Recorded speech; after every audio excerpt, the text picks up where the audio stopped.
Hello everyone and welcome back to episode 220 of your favourite Formula 1 show. Yes, Knowing Wheel returns. We apologise there was no podcast last week. That was completely my fault for a change.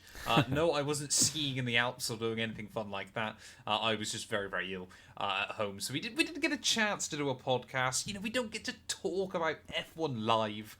And everything like that. But of course, I do get to talk to Jamie183, whether that's a benefit or a negative. You guys will be the decider. It's always a benefit to talk to you, Matt, in the morning.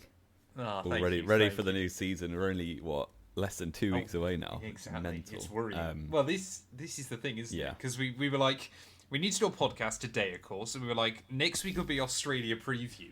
So we were like, this week has to be season predictions. We just have not got time otherwise.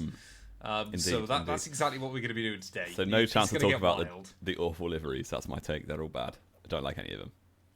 There's a couple of subtle improvements, but yeah, a lot of them are slightly worse. They're either the same or worse. Yeah, I don't. Yeah, not a fan. Part. Didn't watch the event. No. I'm glad. The best thing about it was the FIA getting booed. That's my take. Yep, exactly. Winter testing though was quite interesting. I think it's safe to argue, but of course we'll kind of talk about all of the teams. As we discuss through them. So, of course, as always, Jamie and I have made all our predictions for the Drivers' Championship and our 10 Constructors' Championship predictions as well. Obviously, we'll go back through at the end of the year. Whoever's closest to their actual position wins points as well there. Do we want to go top to bottom? Do we want to go bottom to top? How do we want to do this, Jamie? I reckon we go bottom to top. Because top 8, I think, will be where it gets a bit spicy. So we'll save that. Okay, fair enough. And also, we did do a bold prediction video about a month ago, I want to say. We did. So we have had to stick to what we said then. So if you don't remember what we said, then obviously, whatever. But if you do, that explains some of our predictions. Exactly, especially my first one. Okay, here we go then. So I'm going to guess, because one of your bold predictions was Sauber don't finish last, who have you put in last place in the Constructors' Championship? I have put Racing Bulls. More Interesting. More out of hope than expectation. I'm a Hulkenberg fan. I do not want to see him 19th in the championship, so I will go with hopium and put him higher than that. So yeah, I've got Racing Bulls last, and their drivers, I have 20th for Isaac Hadjar, and 17th for Yuki Tsunoda. Interesting. Okay, then. Well, I guess I'll talk about VCARB as well, because I have put them in 9th place. I've put Hadjar in 18th, Tsunoda in 16th. Now, I was looking back through some of our archives from last year, Jamie. Do you remember at the start of 2024, everyone was like, this is going to be the year VCARB kind of get in with the front runners. Like, they looked so good in winter testing. Yeah, and like Danny Rick especially was looking like he could certainly be Q3, and people were like, he could qualify top 5 and finish top 5 in the first race. He's making a claim for that Red Bull seat. Obviously, that didn't happen. Nope. So, yeah.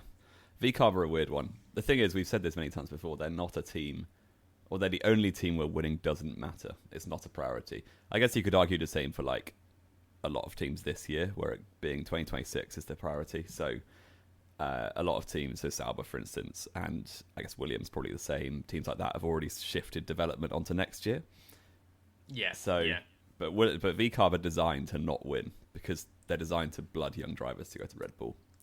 Yeah, I guess the only team probably similar-ish, and that's more just because, again, a bit like VCARB, to be honest, is obviously internal politics, is Haas, isn't it? Because, well, as they've always said, if a Ferrari-powered team starts winning that isn't Ferrari, well, it's only ever happened once anyway, but they would not be winning for long. No. Is the expectation there, which was obviously, I mean, going back many years, why Adrian Newey told Red Bull they need to leave, obviously, Ferrari engines as well. So there we go then. So you're saying VCARB 10th, 17th and 20th. Mm-hmm. So Tsunoda beats out Hadjar. Yeah. I've gone VCARB 9th with Hadjar 18th, Tsunoda 16th. Okay, not high hopes then. I assume, therefore, you've put Sauber in 9th? No, Sauber actually up. No, they're not. They are 9th. I was going to say. Yes, I do want to talk about Sauber because everyone's been really down on them from testing. Yep. Like, it's just testing. I do get. Oh, here we go. Generally, you can see, like, it's all a blur. You can't read into the times, but you get a bit of a picture, especially of generally the fastest car and generally the slowest car around this track at this conditions at this time of year. So I do think going into the first race, Sauber will probably be the slowest car, and they'll probably be both out in Q1, I'd imagine, in not Bahrain, in Australia. But you never know. The points difference at the back of the grid is always so small that if they just get their trajectory right, obviously Hulkenberg is a much more experienced driver than either of the VCARB's drivers. So development should be okay for them. They made a big step forward in COTA for the last few races of last season. So I'm hopeful. I'm not hopeful of anything major. I think 2026 is what Hulkenberg signed for that team for. But yes, I have gone Sauber 9th. I've gone Bortoleto 19th. And I've gone Hulkenberg 16th. 16th? I just love every time we talk about Sauber listening to your denial and opium. It's so funny. You know what? They weren't the slowest car by the end of last season. Who was slower by the end of last season? Well, I would say they were probably quicker than the VCARB and the Williams. Would you? Well, but the thing about Q3. Yeah, but Las Vegas is just such an odd. Yeah, he did get Q3 in that Abu Dhabi, didn't he? Yeah, I mean, a little bit lucky. A few things fell his way there. And Bottas is a much better driver than Nico Hulkenberg. I'm just going to put it out there. I massively Jamie. disagree. Hence why I said it. I say I've put Sauber in 10th. I've put Bortoleto 20th. Hulkenberg 19th. I think, Audi have obviously got this setup ready to go for 2026. I think we've both discussed it before. We think they made a really good move of putting Bortoleto in, because if it doesn't go well, then they get rid, and it's not an Audi problem. If he does well, then you keep him on, and he's suddenly there for Audi, which works quite fantastically for them. I cannot see any legitimate reason why Sauber would put any more than the bare minimum into this year than they absolutely have to. Because, Audi will already, they've obviously been putting who they want into that team already, not only the drivers, but personnel and things like that.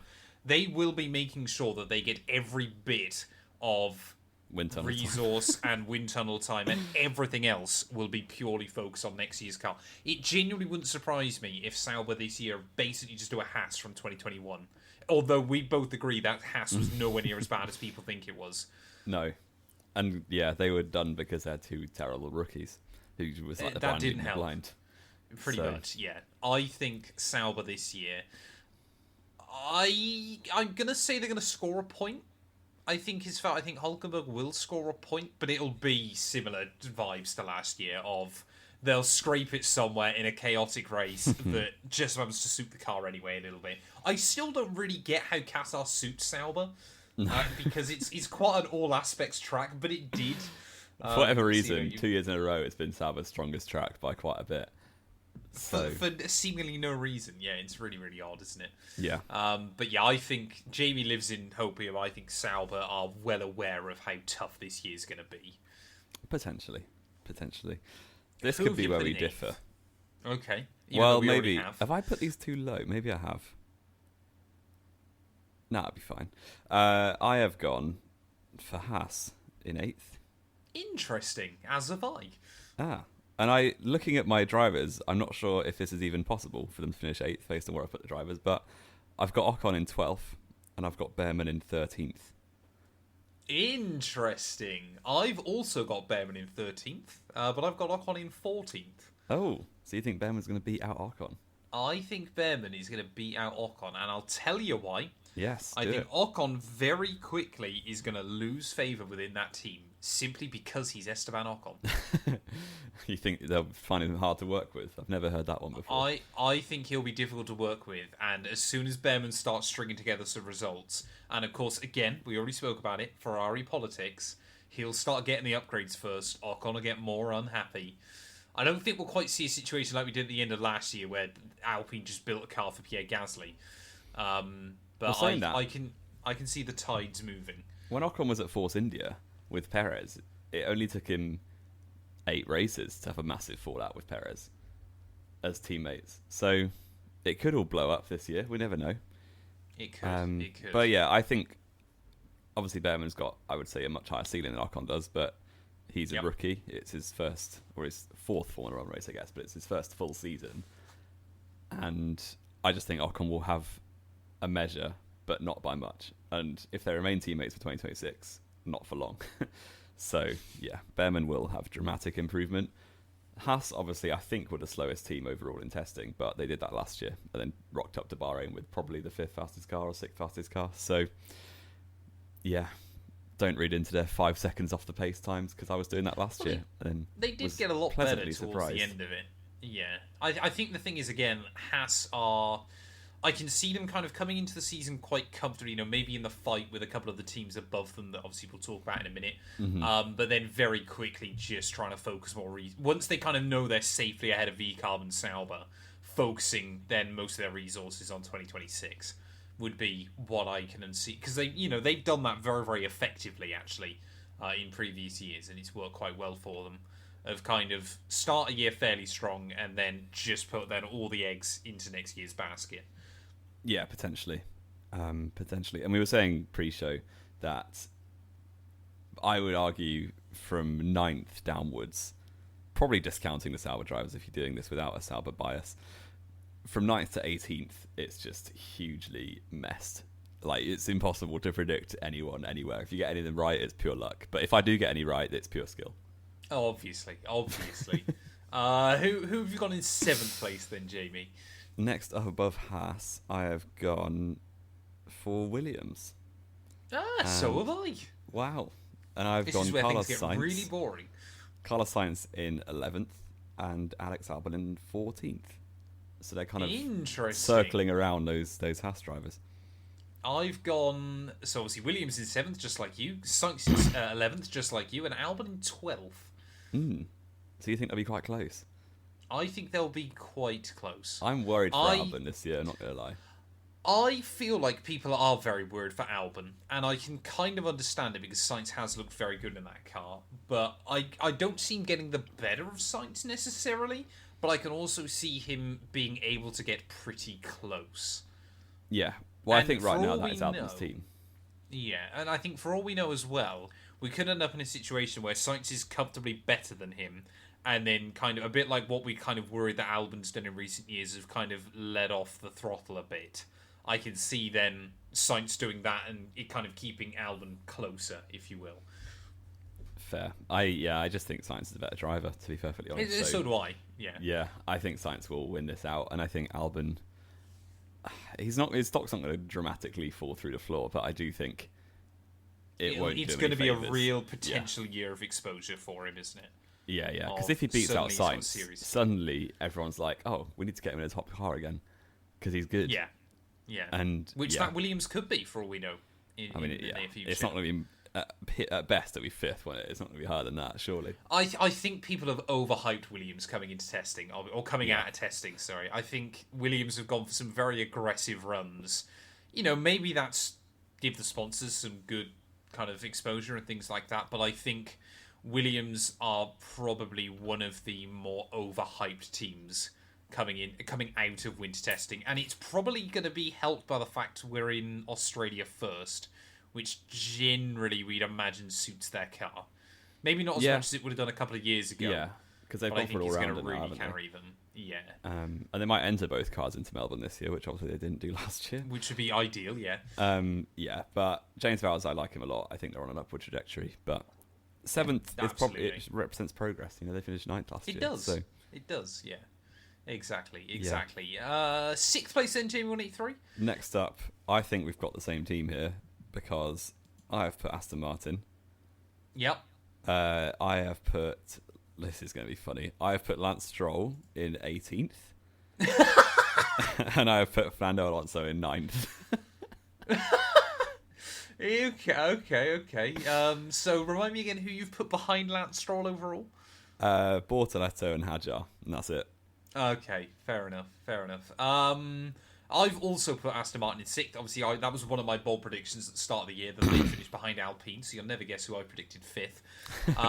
I've put Alonso in 10th, and I've put Stroll in 15th.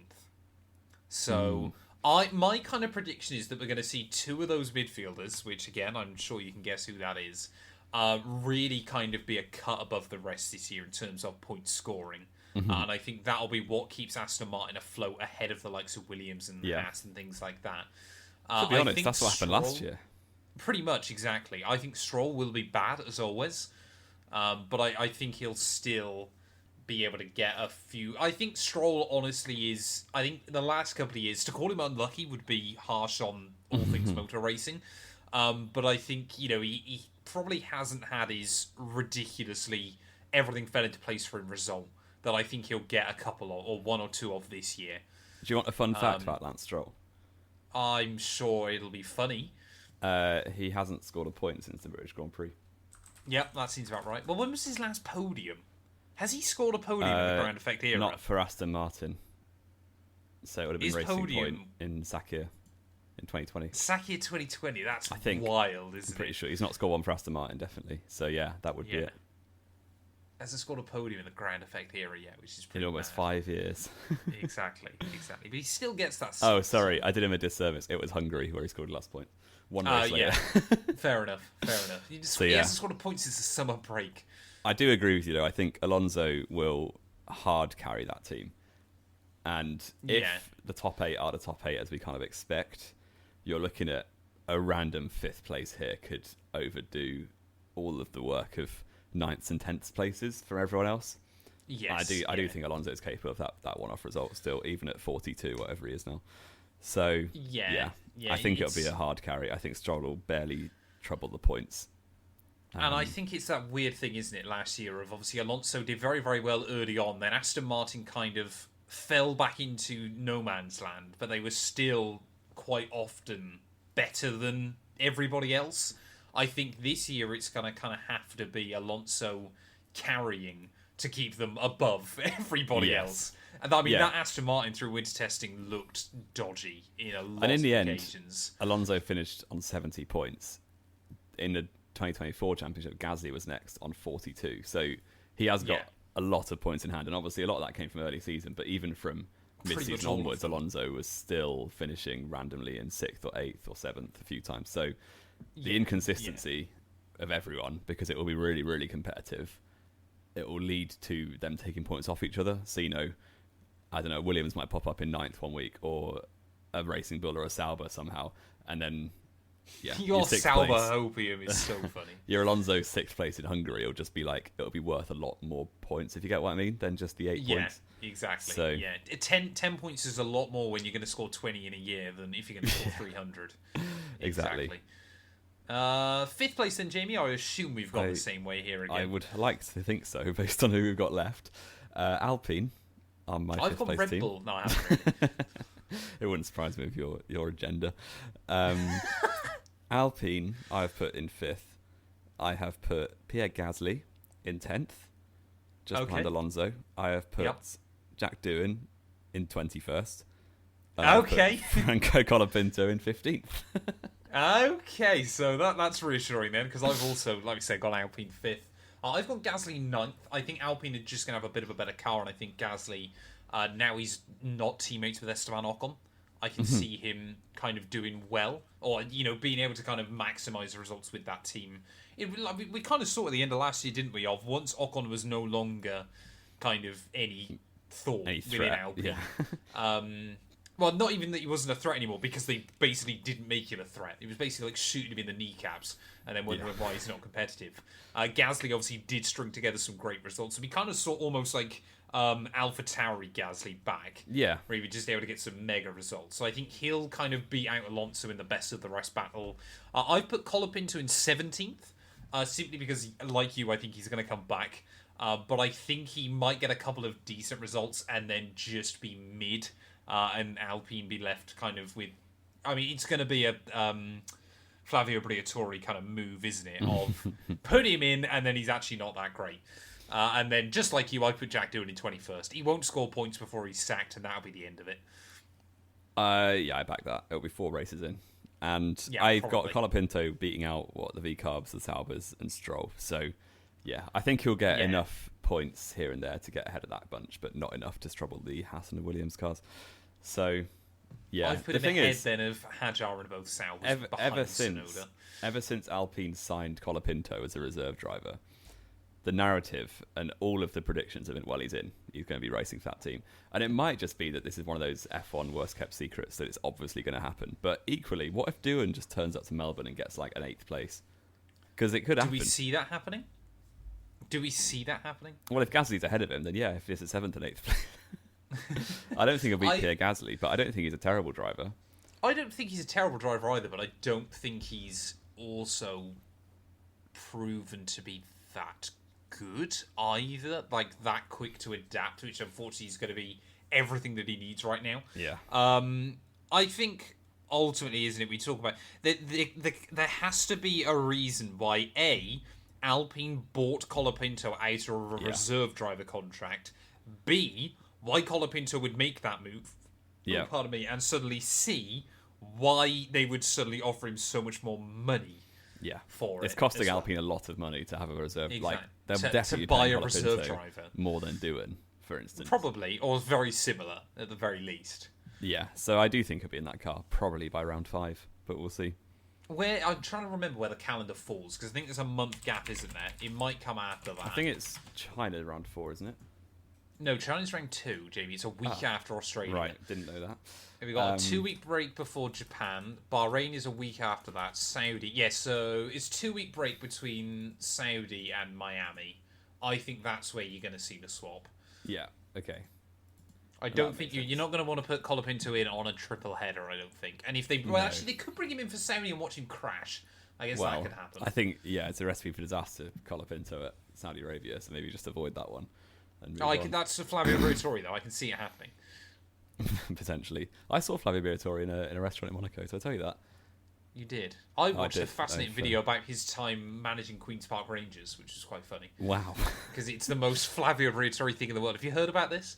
I know Tony Fernandez, who used to manage Caterham, managed QPR for a bit as well. So it was Flavio Briatore and Bernie Ecclestone, and I can only assume it played into the politics of Tony Fernandez getting Caterham was that they sold to him.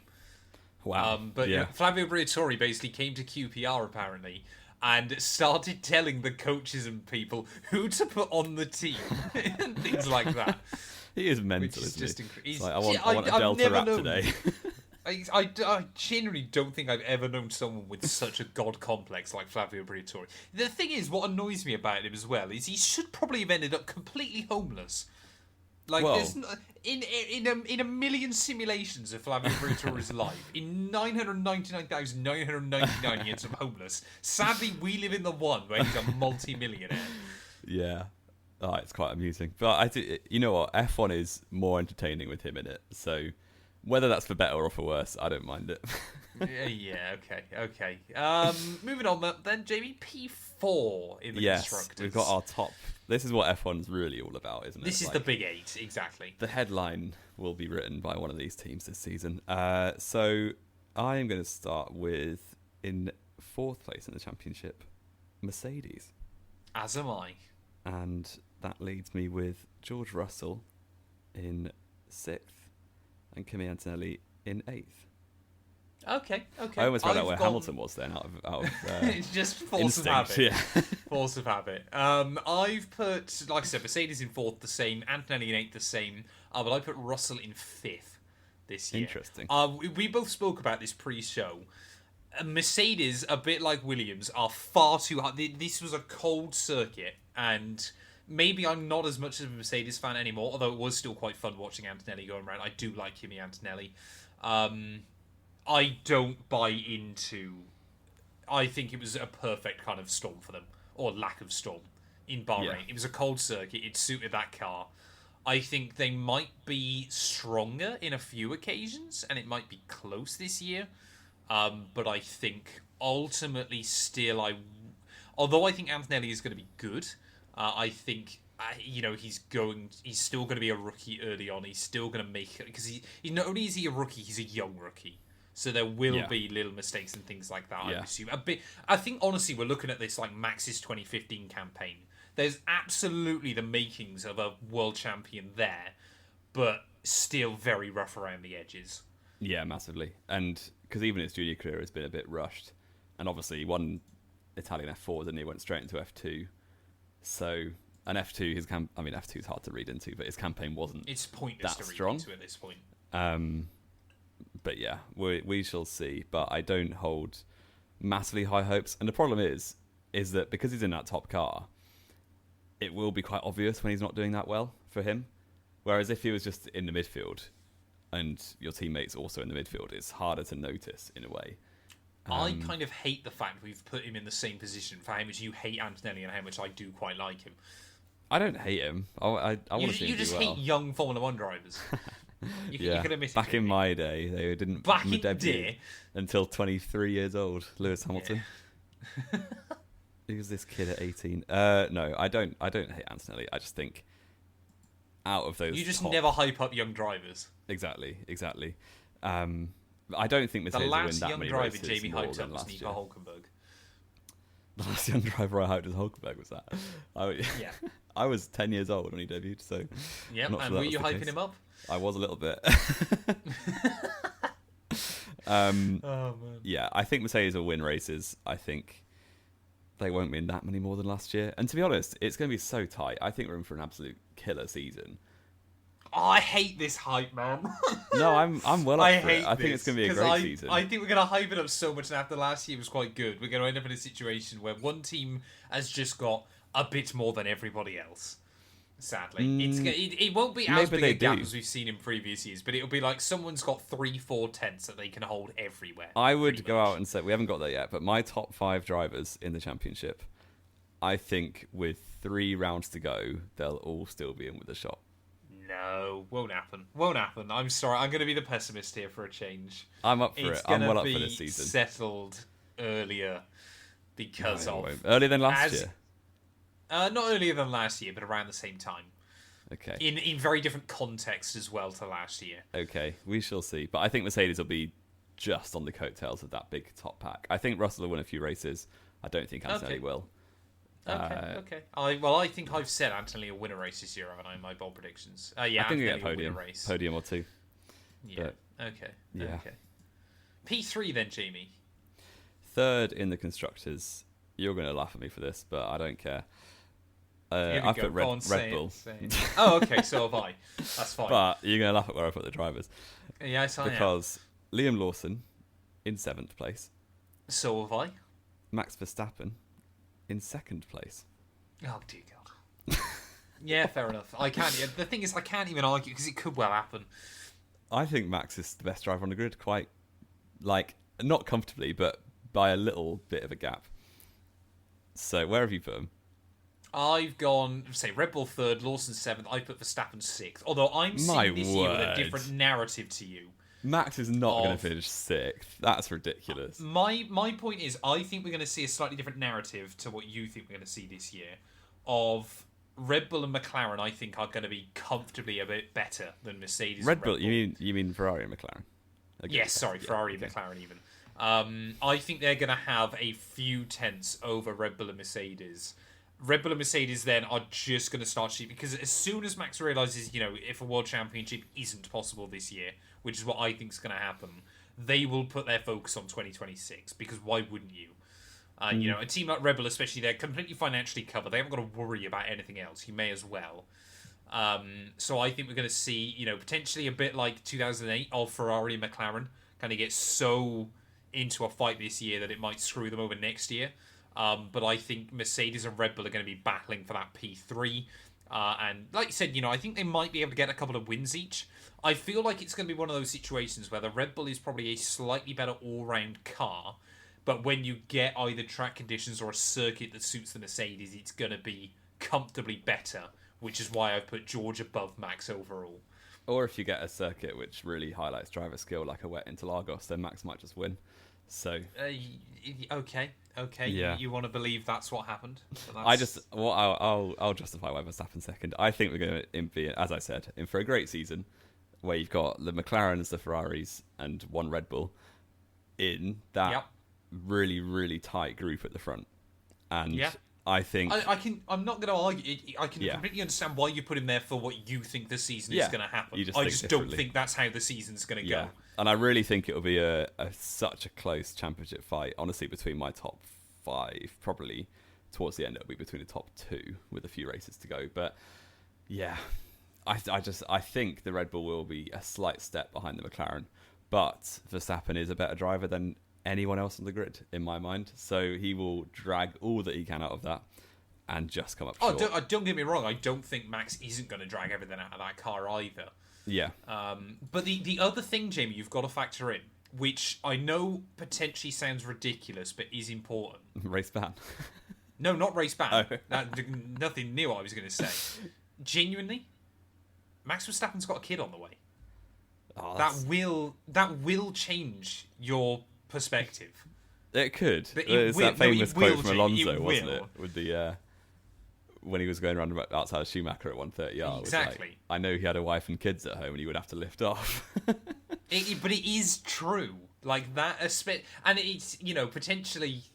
You could read this 2 different ways, but I think especially for Max, obviously, because it's so well documented about his childhood as well, I think that could really not necessarily change him as a driver as such, but that will take up brain capacity this year. There's a reason very few Formula 1 drivers have children. Rosberg won a championship with kids. Did he have kids at that point? I think so. I'm pretty sure he did, yeah. Did he? He had one of his 2, I can't remember. I think. I can't remember when Nico Rosberg had children. Well, it's not something that crosses my mind that often, to be honest, but I'm pretty sure he had his first kid in 2015, I want to say. Yeah, because 2015 went so well for him that year. Well, but he obviously the kid was alive in 2016. He was still a father when he won his championship. Yeah, but it's much easier at that early time. Of the kid's not going to remember anything, of course. Fair. I mean, if Max fathers anything like his own father did, then he won't take on any capacity at all. I don't think he will. Yeah. But yeah, I think we're reading into that a little bit. It worries me that I can't see anything held by Rosberg's family. Well, good. He keeps a very secret life, but yeah. Max second for me. I really hope he wins a championship in a car that's not the quickest, as he did last year, but we shall see. Okay, fair enough. This we will probably differ on. I'm almost certain, since you predicted it, we'll definitely differ on the next one. Because in second place, I've gone for Ferrari. That's probably the same. As have I. Yep. But I have gone Charles Leclerc in 4th and Lewis Hamilton in 5th.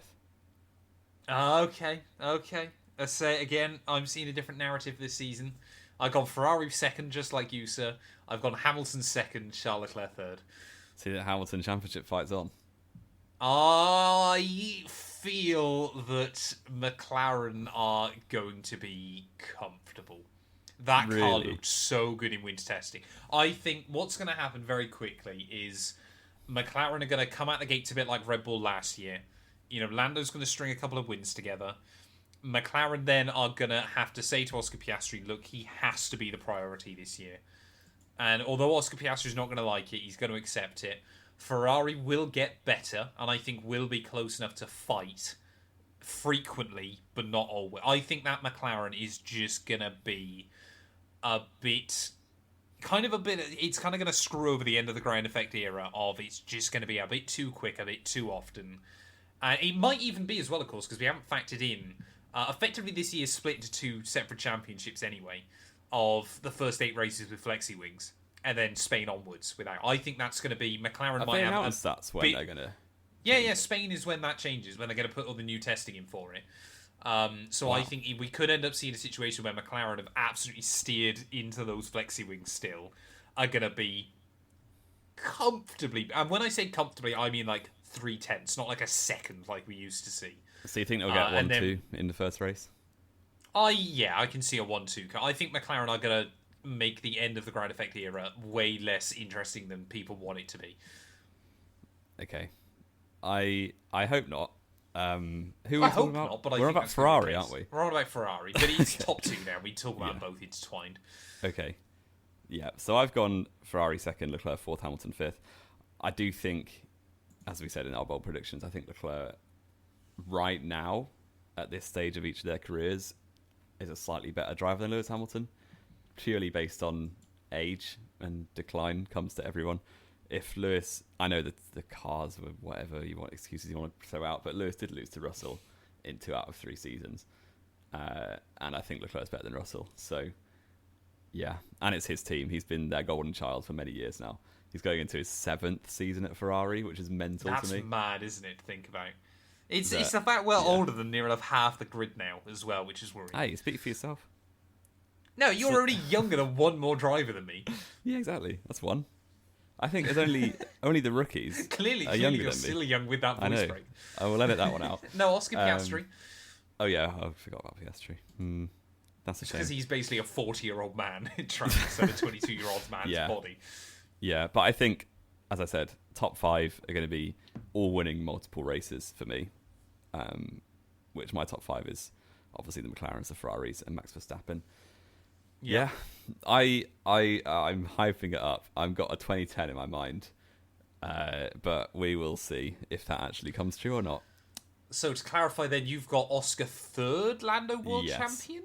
Okay. Annoyingly, because out of my top 4, which is Norris, Verstappen, Piastri, Leclerc, I would rather see any of the other 3 but Lando Norris win the championship. But I just think, out of the team McLarens, right now, at this stage of their career, he is the better driver. He's been in that team for 6 years? 7 years. It's same 7 years, same as Charles Leclerc Ferrari. Ferrari, even. Yeah. So 7th season, obviously Piastri's only going to his 3rd season, which is mental, that he's already won multiple races, and really holds Norris close. And I do think it will be close. I think they'll both win races. I think they'll go into the season equal. And then, once we get on a little bit, it'll be like a 2010 Red Bull scenario where they never say that Norris is the number 1 driver, but it's kind of a badly kept secret.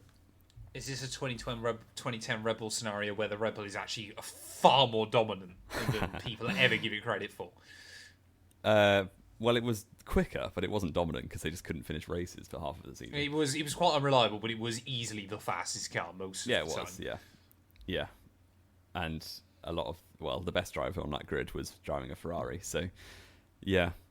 He wasn't. He was in a McLaren that year. How odd of you to get that mistaken, Jamie. He's in a Ferrari this year. That must be where you're getting confused. Yeah, I mean, I've obviously said McLaren as well, constructors. I've also said Lando World Champion. I put Oscar 4th just behind both Ferraris. But I think it's going to be one of those situations where Lewis, Leclerc, Oscar, there's not much in it. But Lando, I can just see kind of... the thing is, well, like you said, those top 4, Lando's probably the one I'd least want to see win a World Championship. But I think... this has got, a bit like Rosberg in 2016, he knows this has got to be his year. This has got to be his chance. Yeah. And I think... yeah. For me, it's a bit like Jacques Villeneuve in 97. Yeah. What's like, wild, which I'd never factored in with Jacques Villeneuve, which I'd never really thought about, he won his last ever Formula 1 race before his World Championship. And he never won again.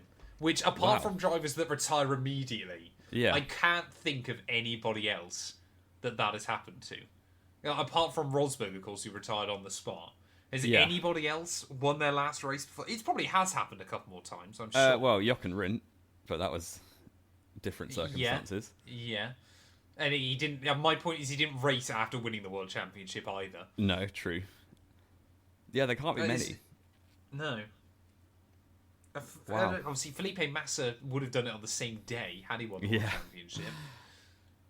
Yeah, wow. Yeah, there's really not many. No, really there can't be that many. But yeah, I think Villeneuve going into 97, obviously this is way before our time even, but that year was Williams had the fastest car. His teammate was... Well, so did they in 96. Well, yeah. His teammate wasn't great. Nope. Who was it? Was it still Hill? Damon Hill. It was still... No. Hill, sorry, went to Arrows. It was Frentzen for 97. Yes, yeah. So Villeneuve went into that being like, if I beat my teammate, I'm going to bag a world championship here. And that's what he did. And then he never won a race again after that because the other teams got their act together. So, yeah, I mean, just think... Hill and Villeneuve have got to be two of the worst world champions we've ever seen. Yeah, because even Rosberg had to beat out a 7-time world champion to get his... Not at the time, obviously, only a 3-time champion, but still, to beat out Hamilton over the course of a season, even if there was a bit of reliability involved, he was The thing performing is, at the with top level. Rosberg, I always give him stick about it because he was lucky, but he was also in a situation where I can completely respect the fact that he put himself in a situation where luck fell on his side that made the difference. Yeah. Which is But he put impressive in himself- of itself against Yeah. Hamilton. Exactly. He put himself in a situation where luck could make the difference. Yeah. Which he hadn't been able to beforehand. No. Is the big exactly. thing. In a situation that Lando Norris couldn't even manage last year. Yeah, because McLaren, get it straight, McLaren should have won the championship last year, based on this car pace. over the course of the season. I think should have is harsh. I think could have is definitely fair. I think should have is still a bit harsh. They fumbled I think- so many wins mid-season for Norris. I think people forget though just how ridiculously OP that Red Bull was at the start of the year. Still, What, 4 wins? Because he got he even had, 5 wins, wasn't it? no, he had 4. He had back-to-back at the Oh, start. he had the then a mechanical DNF, failure in Australia, yeah. and then yeah. 2 more back-to-back. So, yeah, it But was. they only- were comfortable wins. They were comfortable. And but again, yeah. it's things like right at the end of the year. Obviously, Red Bull was fastest in Qatar as well. Like that car just suited that circuit. Norris still threw away a good 18 points there, didn't he? He still threw away a good 18 points. My point is, if he got the gap down to like 30 points heading into Qatar, Max still would have wrapped it up. Potentially. Like, I think we look at Brazil as kind of being well, the that was the turning moment. point of that That year. was what exactly. broke Norris, wasn't it? Basically. Yeah, I think broke is a bit harsh, but yeah, he was just a bottle job. He didn't deserve to be. That race proved that he didn't deserve to be world champion. That Exactly. year. Exactly. Which now we both said he's going to be world champion this year, which is Exactly. quite funny. Yeah, I think feel- we've only ever predicted Hamilton or Verstappen to win championships on this show before, so that's a I new one. believe we have. Yeah, it must be. That's quite. No, did we say? What did we say for 2022? You probably can't said remember Leclerc. I'm sure I said Verstappen. I can't remember. I think you did I put reckon, Verstappen in the end. I reckon you said Leclerc based on Yeah. Ferrari I've gotta hype try and train. Find this now all of a sudden. Yes. Shall we run through our orders 2022. and Yeah, run comments? through the Let orders, us know yours probably. and let us know how stupid Matt is for putting Verstappen in 6th. Yeah. Okay. Okay. So- I can't find the predictions. My order for the Drivers' World Championship in 2025 Formula 1 World Championship is Lando Norris, P1. P2, Max Verstappen. P3, Oscar Piastri. 4th, Leclerc. 5th, Hamilton. 6th, George Russell. 7th, Liam Lawson. 8th, Antonelli. 9th, Alonso. 10th, Pierre Gasly. 11th, Carlos Sainz. 12th, Esteban Ocon. 13th, Ollie Behrman. 14th, Alex Albon. 15th, Franco Colapinto. 16th, Nico Hülkenberg. 17th, Yuki Tsunoda. 18th, Lance Stroll. 19th, Gabriel Bortoleto. 20th, Isaac Hadjar. And 21st, Jack Doohan. We have not got many in the same position. I think counting Good. up now the order. I think our teams are almost the same. Our teams are basically identical apart from your Sauber. I think they are identical apart from Yeah. your Sauber Which I Hopium, said which is before quite the- funny. And if I didn't make the bold predictions before, then I probably would have put Sauber last. Exactly. I've got Lando Norris, Lewis Hamilton, Charles Leclerc, Oscar Piastri, George Russell, Max Verstappen, Liam Lawson, Kimi Antonelli, Pierre Gasly, Fernando Alonso rounding out our top 10. Carlos Sainz ahead of Alex Albon, Ollie Behrman ahead of Esteban Ocon, Lance Stroll, Yuki Tsunoda, Franco Colapinto, Isaac Hadjar, Nico Hülkenberg, Gabriel Bortoleto, and Jack Doohan in 21st. And constructors, we both said McLaren in P1, we both said Ferrari P2, we've both said Red Bull P3, Mercedes P4, Alpine P5, Aston Martin 6th, Williams 7th, Haas 8th, I've said VCarb 9th, Jamie said Sauber, and I said Sauber 10th, Jamie said VCarb. So let us know your bold predictions down in the comments below, or not so bold predictions perhaps. Let us know your predictions for the season. It's probably going to be the best way to do this. Formula 1 is almost back, Jamie. I'm genuinely so excited to do Well, our you've Armstrong ruined my preview hype next by week. telling me the McLaren are going to dominate, but I'm hyped. I'm still excited. But I think it's going to be one of those years where F1. It's like last year when they tried to hype up the championship battle between well, Red Bull and if McLaren. Norris wasn't so It just bad, wasn't then there. it would have been a championship battle. Yeah, I know. And here you Norris so bad, and you put him as your world champion. Shocking. Exactly. I'd Shocking. rather have put Verstappen, but I just couldn't bring myself to do it. Lando Norris is going to be the best world champion since Damon Hill, and I look forward to it. Jack Villeneuve, to be fair. Yeah, okay. Thank you all so much for watching, though. Actually, yeah, get yourself subscribed if you're not already. We're still trying to hit. I would have done more with it recently had I not been ill. But we're at 840 subscribers. We've got 160 to go before we hit 1K, which will allow us to start YouTube paying us so we can do more with the show. But yeah, Better thank cameras, you all. see us in HD. Better camera, see us in HD, and all that good stuff. We might even be able to do more shows at some point. But yeah, thank you all so much as always for watching, and Jamie and I will be back next week, ready to preview the Australian Grand Prix.